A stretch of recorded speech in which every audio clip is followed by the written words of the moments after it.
Hello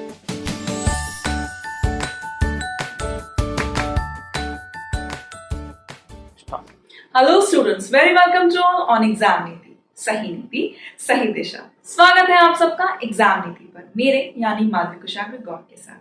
कैसे हैं आप सब? आई होप आप ठीक हैं, पढ़ाई जम के कर रहे हैं, घर पर हैं और सेफ हैं। चलिए आज बात करते हैं 5 रूल्स इक्वल्स टू 5 मार्क्स वाले सेशन की। उसके 2 पार्ट्स ऑलरेडी आ चुके हैं, थर्ड पार्ट आज आपके सामने मैं फिर से लेकर आई हूँ। ठीक है, ये सेशन बहुत ज्यादा इंपॉर्टेंट है क्योंकि एक छोटे से हिस्से में, छोटे से चंक ऑफ टाइम में आप बहुत कुछ सीख लेते हैं, राइट? तो जो पढ़ रहे हैं, तैयारी कर रहे हैं, इस वीडियो को उन तक शेयर जरूर कर दीजिए। हर कोई पेड सब्सक्रिप्शन नहीं ले पाता, तो प्लीज उसकी मदद करें। ठीक है, चलिए बात करते हैं सबसे पहले रूल की। सबसे पहला रूल कहता है कि पूरी अंग्रेजी में कहीं भी आपको मैनी आ दिखाई दे तो, पूरी अंग्रेजी में आपको कहीं भी मैनी अ दिखाई दे तो उसके बाद आने वाला वर्ब हमेशा और हमेशा सिंगुलर होगा।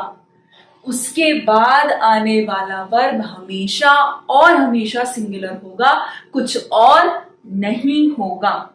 याद कर लीजिए, समझ लीजिए, 100 बार प्रैक्टिस कर लीजिए। 5 सेंटेंसेस एक के बाद एक लिख लीजिए, हमेशा के लिए मेमोरी में फीड हो जाएगा। जैसे कि many a boy was absent yesterday. कल बहुत सारे लड़के अनुपस्थित थे।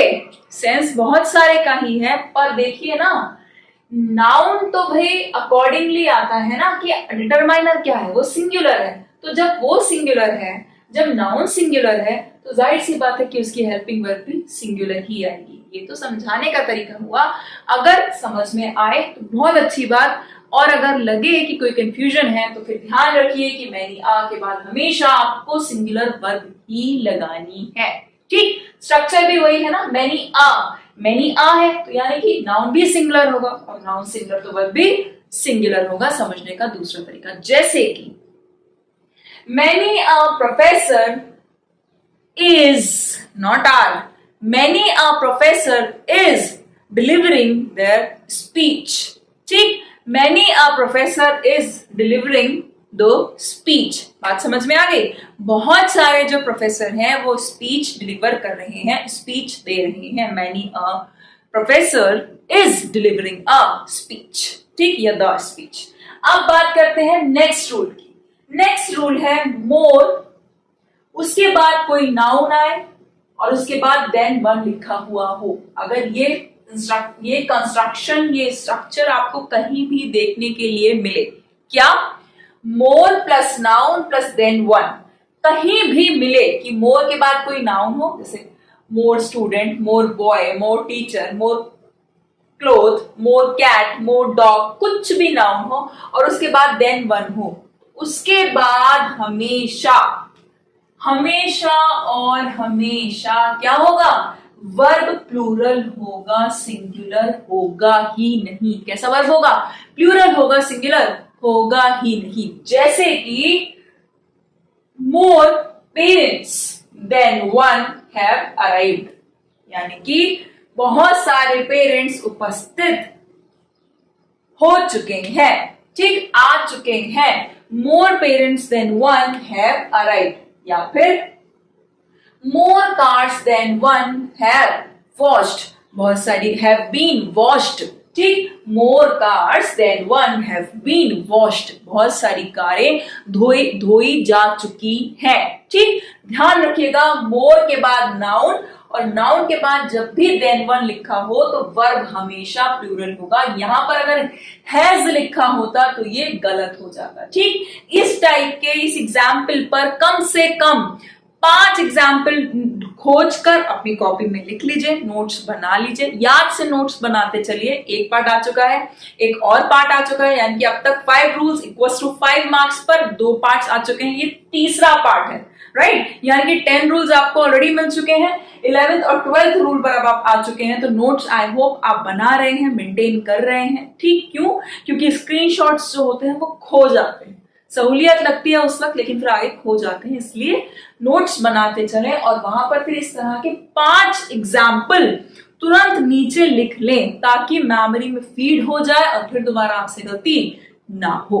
राइट, अब बात करते हैं नेक्स्ट रूल की। नेक्स्ट रूल कहता है कि कुछ स्पेसिफिक वर्ब हैं, पूरी इंग्लिश में कुछ स्पेसिफिक वर्ब्स हैं जिनके की बाद हमेशा एज लगेगा।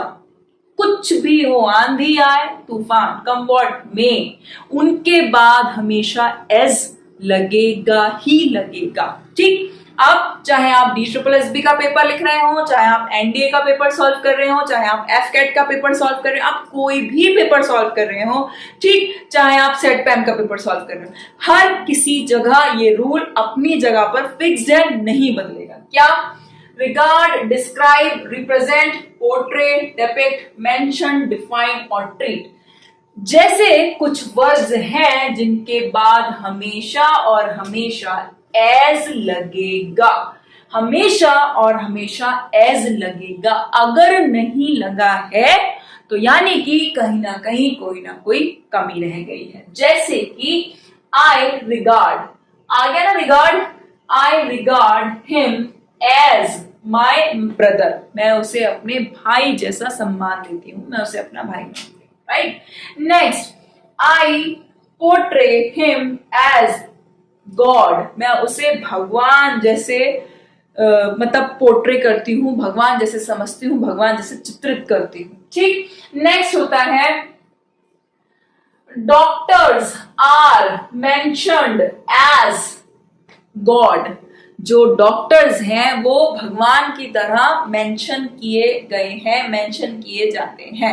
ठीक, डॉक्टर्स को खुदा सरीखा ऊपर वाले जैसा माना जाता है। दे आर मेंशन्ड एज, उनका जिक्र किया गया है भगवान की तरह से। इस तरह से कम 5 एग्जाम्पल्स इन वर्ब पर लिख लीजिएगा। क्या क्या वर्ब है? Regard 1, describe 2, represent 3, portray 4, depict 5, mention 6, define 7, treat 8। ये 8 वर्ब्स मन में घर करवा लीजिए।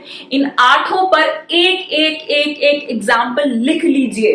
राइट, 8 पर 1 ईच एग्जाम्पल लिख लीजिए और ध्यान रखिए उनके बाद हमेशा एज आएगा, तो एज को सर्कल करते चलिए ताकि हमेशा के लिए आपको ये याद हो जाए। और जहां पर ये वर्ब आए उस वर्ब को क्या कर दीजिए?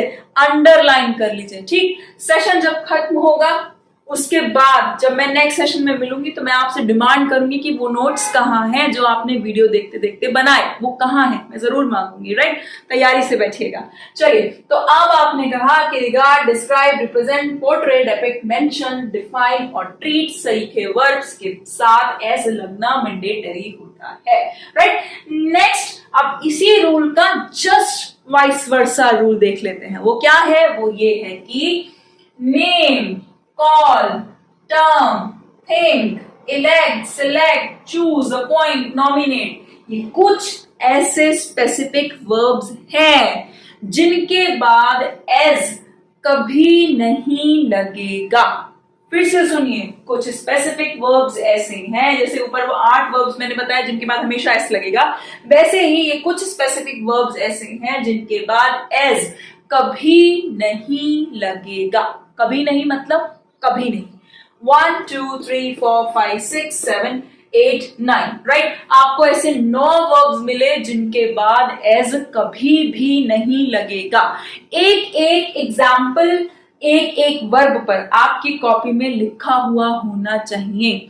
नहीं समझ में आ रहा तो मुझसे सवाल पूछिए, मुझसे पूछिए मैम कैसे बनेगा, लेकिन होमवर्क है, करना है, जरूर करना है। ठीक है, रजिस्टर नोट्स बनाने हैं मतलब बनाने हैं। जरूरी नहीं है आप सिर्फ बैंक का ही पेपर देंगे, जरूरत के हिसाब से आप इंश्योरेंस के भी पेपर देंगे। राइट, आप LIC का भी पेपर देंगे, स्टेनो का भी पेपर दे सकते हैं। रूल्स तो सेम है, वो तो हर जगह एक ही रहेंगे, वो तो बदलेंगे नहीं ना।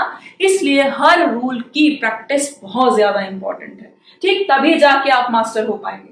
फिर से सुनिए, name, call, term, think, elect, select, choose, appoint, nominate सरीखे कुछ वर्ब हैं, ये पूरी लिस्ट है 9 वर्ब की जिनके बाद एज कभी भी नहीं लगेगा। मतलब we appointed him the secretary of this society. हमने उसे इस सोसाइटी का सेक्रेटरी बना दिया, ठीक, या हमने उसे सेक्रेटरी अपॉइंट किया।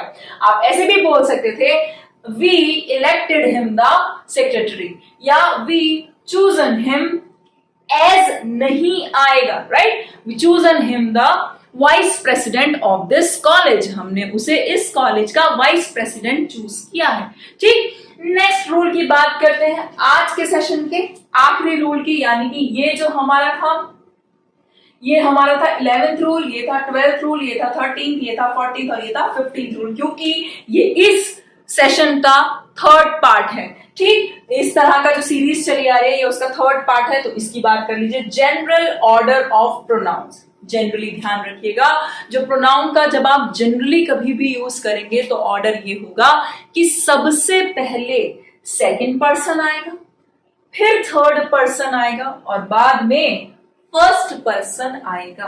ध्यान से सुनिए, सबसे पहले सेकंड पर्सन, सेकंड पर्सन हमेशा कौन होता है? यू होता है, कोई और नहीं होता, ठीक। सेकंड पर्सन हमेशा यू होता है। थर्ड पर्सन किसी भी व्यक्ति का नाम, किसी भी ऑर्गेनाइजेशन का नाम, कोई भी जो नाम है वो थर्ड पर्सन होता है, ठीक। या फिर ही, शी, इट, ये भी थर्ड पर्सन होते हैं, ठीक। और फर्स्ट पर्सन तो आप जानते हैं आई होता है, ठीक है, आई होता है या फिर वी होता है, पता है ना, आई और वी फर्स्ट पर्सन होते हैं। तो हमेशा ध्यान रखिएगा सेकेंड, थर्ड और फर्स्ट, इसका रूल जनरली होता है पहले सेकेंड पर्सन, फिर थर्ड पर्सन और बाद में जाके फर्स्ट पर्सन। जैसे कि you, he and I did it, तुमने, उसने और मैंने ये कर लिया, ठीक है। You, he and I R playing, तुम, वह और मैं खेल रहे हैं, ठीक, यानी कि हम तीनों ही खेल रहे हैं। तो पहले सेकंड पर्सन, फिर थर्ड पर्सन और लास्ट में फर्स्ट पर्सन, ठीक। पहले सेकंड पर्सन, फिर थर्ड पर्सन, लास्ट में फर्स्ट पर्सन, जनरली जब भी कभी भी प्रोनाउन आते हैं। अच्छा, मान लीजिए कि सेकंड पर्सन नहीं है तो कोई बात नहीं, नहीं है तो क्या हुआ, तो फिर थर्ड और फर्स्ट आएगा। यानी कि ऐसा भी हो सकता था कि Suresh and I R playing, ठीक है। ऐसा भी हो सकता था कि सेकंड पर्सन हो ही ना, कोई बात नहीं, स्किप कर दीजिए, ठीक है।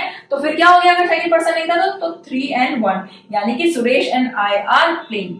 अच्छा, ऐसा भी हो सकता है कि थर्ड पर्सन ना हो, सिर्फ 2 लोग हो, ठीक है। तो ये भी हो सकता है कि you and I R watching the movie, ठीक, तुम और मैं जो है वो मूवी देख रहे हैं, ठीक, तुम और मैं मूवी देख रहे हैं। बात समझने की कोशिश कीजिएगा। आई होप ये रूल्स आपको क्लियर है, आई होप इन रूल्स पर आपको कोई डाउट नहीं है। अगर है तो ये सेशन शेयर कीजिए। अगर आप हमसे सिर्फ पहली बार ही जुड़े हैं, अभी तक आपने हमें कभी कोई वीडियो नहीं देखा है, कुछ आपने नहीं सीखा है अब तक यहाँ इस चैनल से, तो आप इस चैनल को सब्सक्राइब भी कर सकते हैं, क्योंकि यहाँ पर हमेशा इसी तरह का कंटेंट और इसी तरह की नई नई चीजें आपको जानने के लिए मिलती रहेंगी, जो आपकी ग्रामर के लिए और स्पोकन के लिए, दोनों के लिए हेल्पफुल रहेगी, राइट। तब तक के लिए ख्याल रखिए, पढ़ाई करते रहिए, नोट्स जरूर बनाइए। Thank you. Until then, carpe डियम।